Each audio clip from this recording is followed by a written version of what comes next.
The search is on tonight for a killer. Shelby County Sheriff's Office says someone shot and killed a man in Cordova early this morning, and Fox 13 has learned the man killed is 42-year-old Joshua Jones. Fox 13's Jeremy Pierre learned the victim was on FaceTime with a friend when the gunman shot him.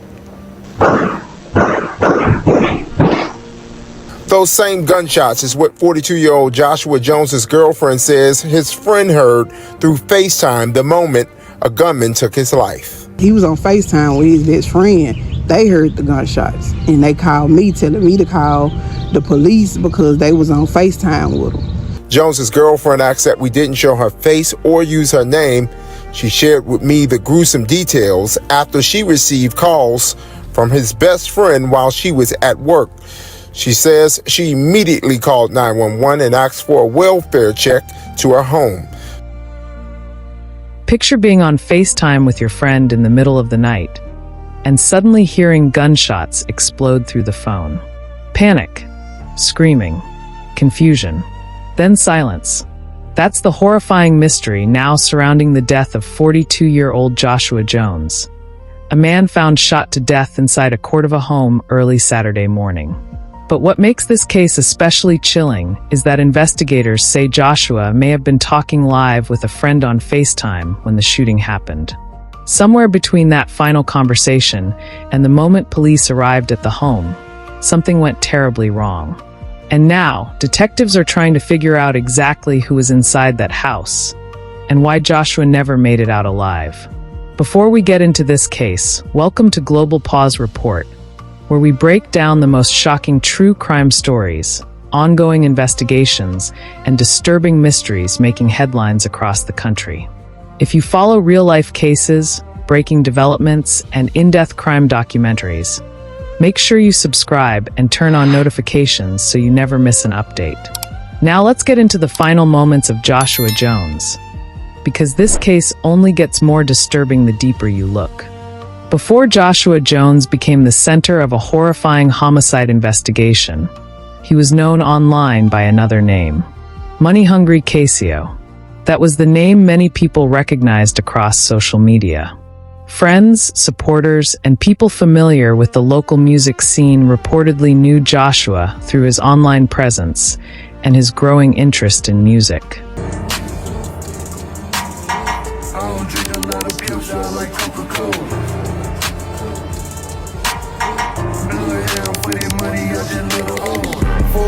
In the morning and they still knocking. We got perks, we got Zans if you peel popping.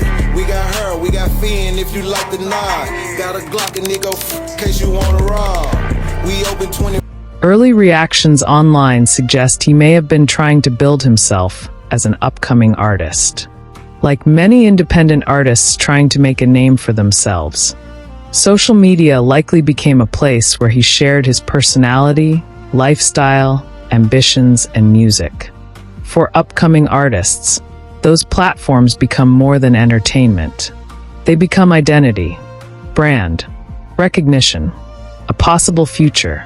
Every post becomes part of building a name. Every video becomes a chance to be noticed. Every follower feels like progress. And now, after his sudden death, many people are revisiting his social media pages, trying to understand who Joshua really was before the violence. That happens often after shocking cases. People search for clues inside old photos, captions, live streams, and comments. They look for signs, warnings, conflict, fear. Sometimes they find nothing at all, just ordinary moments from someone living life. That contrast can make sudden violence feel even more disturbing. Because one minute a person is posting online like everyone else, and the next minute their name is attached to a homicide investigation. The details surrounding Joshua's life remain limited publicly, but the emotional reaction online shows that people knew him beyond just headlines. Some described him as ambitious. Others expressed disbelief at how suddenly everything happened. Many simply demanded answers. At 42 years old, Joshua's story appears to have been far more complicated than a simple crime headline. He was somebody's boyfriend, somebody's friend, somebody people recognized online. And now those same people are left trying to understand how his final moments became so violent. According to reports, the nightmare unfolded early Saturday morning inside a home in Cordova. At some point during the night, Joshua was reportedly on FaceTime with a friend. That detail alone immediately made the case stand out. Because FaceTime calls are personal. Unlike ordinary phone calls, video calls create a sense of presence. People see expressions, hear background sounds, observe surroundings, which means the person on the other end may have experienced the beginning of the violence almost in real time. Imagine talking normally 1 second, then suddenly hearing gunshots through the speaker. The panic, the confusion, the helplessness. Did Joshua react immediately? Did he realize danger was coming? Did he recognize the person responsible? Those questions continue haunting everyone following the case. Some reports suggest the friend heard the shooting happen before the call abruptly ended. That possibility creates an especially terrifying image. A normal conversation interrupted by chaos. Then silence. Investigators are now likely trying to determine exactly what happened during those final moments. If the FaceTime call captured audio, timestamps, or background voices, that evidence could become incredibly important. Modern homicide investigations rely heavily on technology.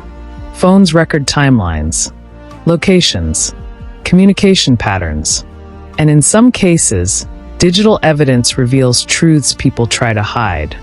Authorities responding to the Cordova home reportedly found Joshua dead from gunshot wounds.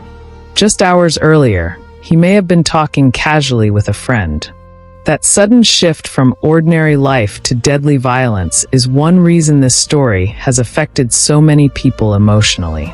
Because tragedies like this remind people how fragile normal moments really are. One conversation, one unexpected moment, one burst of violence, and everything changes forever. Neighbors reportedly woke up to flashing police lights surrounding the area. Crime scene tape, police vehicles, investigators moving through the property. For nearby residents, scenes like that are deeply unsettling. Many people never expect violent crime to erupt so close to home. But as detectives began securing the scene, the mystery only deepened. Who was inside the home? Was Joshua targeted? Did the shooter flee immediately?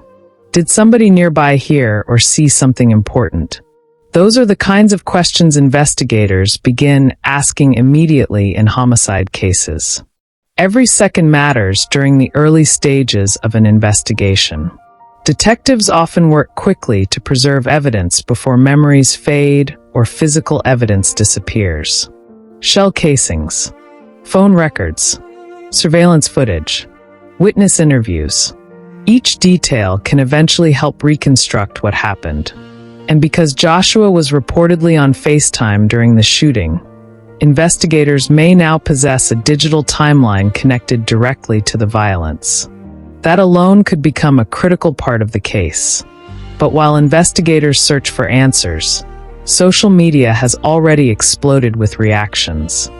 People following the story online repeatedly focus on one chilling detail. Someone may have heard Joshua's final moments live through a phone. That emotional reality is difficult for many people to process. And as the case continues developing, the biggest question still remains unanswered. Who killed Joshua Jones? As investigators continued piecing together the final hours of Joshua Jones' life, one detail kept standing out above everything else. The FaceTime call. Because somewhere during that conversation, something changed. What may have started as an ordinary late-night call allegedly turned into the final known moments of Joshua's life. And now detectives are trying to determine exactly what happened inside that Cordova home before the gunfire erupted. For many people following the story online, the most disturbing part is how normal everything probably felt before the violence. Joshua may have been relaxed, comfortable, talking casually. That's what makes cases like this so chilling. There's often no warning. 1 second somebody is discussing everyday life, and the next second everything changes forever. As news spread about the shooting, more people began visiting Joshua's social media pages under the name MoneyHungry KaSeo. The reactions were emotional. Some supporters expressed disbelief. Others posted broken heart emojis and messages demanding justice. Some appeared shocked that somebody they had just seen online was suddenly gone. That emotional reaction reflects something deeper about modern social media culture. People may never meet someone in person, but through videos, music, live streams, and posts, they still feel connected. And for upcoming artists especially, social media becomes part of everyday life. It's where artists promote themselves, share snippets of music, build an audience, show personality. Every upload becomes part of chasing recognition. For independent artists, the dream often starts online long before it reaches a studio or major platform.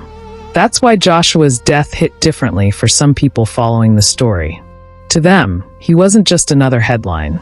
He was somebody trying to build something, somebody trying to be seen, somebody who still had plans.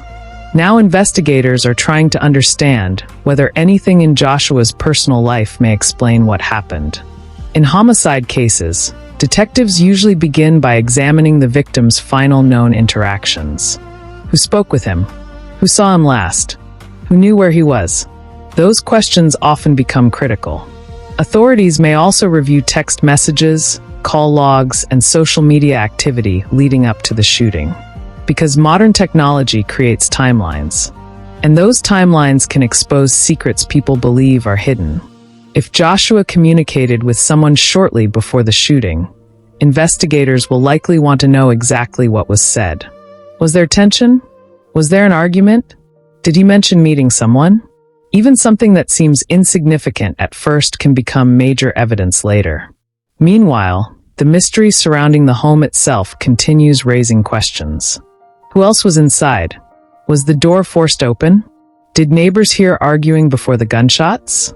Investigators carefully examine scenes like this because physical evidence can reveal behavior. The position of objects, signs of struggle, bullet trajectories. All of those details help detectives reconstruct the final moments before violence erupted. Another chilling possibility investigators may consider is whether Joshua recognized the danger before the shooting happened. Did he see the person responsible? Did he try to react? Did the caller on FaceTime hear fear in his voice? Those unanswered questions continue haunting the case. One thing investigators know: as the investigation into Joshua Jones' death continued unfolding, one thing became impossible to ignore. This case was no longer just about a shooting inside a Cordova home. It had become a story people could emotionally feel. Because of the FaceTime call, because of the unanswered questions, and because somewhere during those final moments, another person may have been forced to listen helplessly while violence unfolded in real time. That detail alone changed the entire emotional weight of the case. Most people use FaceTime almost every day to talk to family, friends, relationships. It feels safe, normal, routine. That's why this story hit people so hard online. Many viewers immediately imagine themselves in the exact same situation, laughing with someone 1 second, then suddenly hearing panic and gunshots through a speaker the next. The horror of that possibility continued spreading across social media as more people reacted to Joshua's death. Meanwhile, investigators were likely focused on building a precise timeline of Joshua's final hours. Because in homicide investigations, timelines can expose the truth. Who contacted him last? Who knew where he was? Who may have been expected at the home? Detectives often reconstruct events minute by minute. And somewhere inside those missing minutes may be the answer to why Joshua was killed. At the same time, many people online continued revisiting Joshua's social media pages under the name MoneyHungry KaSeo. Some supporters reposted his pictures. Others shared clips and memories. Many simply wrote messages saying the situation felt unreal. That reaction reflects something powerful about social media today. Even people who never meet face-to-face can still impact one another's lives online. Supporters begin following somebody's journey, watching their content, listening to their music, encouraging their growth. And when tragedy suddenly strikes, those digital spaces almost become memorials. People scroll through old posts searching for understanding, looking for signs they may have missed. But often there are no obvious signs at all. Just ordinary moments from someone who never expected their life to end so suddenly. That contrast is what makes stories like this feel especially disturbing. 1 minute somebody is promoting music, posting online, and talking with friends. The next minute detectives are investigating their death. Authorities still have not publicly answered several critical questions surrounding the shooting. Was Joshua specifically targeted? Did investigators recover surveillance footage? Was another person inside the home? Those unanswered questions continue driving public attention. And because the investigation remains active, detectives may intentionally be withholding important details from the public. That's common in homicide cases. Sometimes investigators avoid releasing certain evidence because only the killer would know those details. If someone later reveals information never made public, detectives immediately notice. That strategy has helped solve many homicide investigations over the years. But for the public, silence often creates frustration. People want answers immediately, especially in emotionally charged cases involving unusual details like this one. The FaceTime element continues haunting everyone following the story because it creates such a vivid image. A late-night call, a normal conversation, then sudden violence. And according to reports, the call allegedly ended after gunshots were heard. That sequence feels terrifyingly real. Investigators may now be analyzing whether the FaceTime call itself contains usable evidence. Modern phones record enormous amounts of information. Call durations, audio patterns, timestamps, location data. Even background sounds can sometimes reveal important clues. A voice, a door opening, footsteps, movement inside the home. Digital forensics has transformed homicide investigations completely. Today, phones often become silent witnesses. And if Joshua's phone captured anything during those final moments, detectives may eventually use the evidence to reconstruct exactly what happened. Another major question investigators likely continue examining is whether the shooting involved someone Joshua already knew. Because statistically, many homicide victims know the person responsible. That reality often shocks the public. People imagine strangers hiding in darkness. But detectives understand that violence frequently grows from relationships, conflict, emotion, or personal tension. If Joshua trusted the wrong person, that possibility makes the case even more tragic. Someone he may have felt comfortable around. Someone who may have known his routines. Someone who may have known exactly where he was that night. Those possibilities are exactly why investigators carefully examine personal relationships during homicide cases. Friends, associates, romantic partners, recent disputes. Every connection matters. As police continued working the investigation, the emotional pressure surrounding the case also continued building. Detectives are likely still working through every available piece of evidence. Phone records, call logs, digital footprints, crime scene analysis, surveillance footage from surrounding areas. In cases like this, even the smallest detail can matter. A timestamp, a movement, a missed interaction, a deleted message. Because modern investigations rarely rely on one piece of evidence alone. They rely on patterns built from fragments. One of the biggest unanswered questions in this case is still motive. Was Joshua Jones targeted? Was this the result of a personal dispute? Or did something escalate inside that home in a matter of seconds? A FaceTime call interrupted by gunfire is not something people easily forget. It creates a mental image that sticks. It raises questions about safety, about trust, about how quickly life can change without warning. And for those closest to Joshua Jones, none of this is just a story online. It is loss. It is grief. It is waiting for justice in a case that still has too many unanswered questions. As investigators continue working, one reality remains clear. Somewhere within the evidence, someone knows exactly what happened inside that Cordova home. The challenge now is whether that truth will be uncovered. And when. And that is where this case currently stands. If you've been following this story with us, make sure you subscribe to Global Pause Report for real-time updates on this investigation and other breaking true crime cases. We break down the facts, the timelines, and the unanswered questions behind the stories the world is watching. Turn on notifications so you don't miss the next update, because as soon as new details emerge in the Joshua Jones case, we'll be covering it here first. And now we'll leave you with this question. If someone you knew was on FaceTime, and something like this happened right in front of you, how would you ever process that moment? Let us know your thoughts in the comments.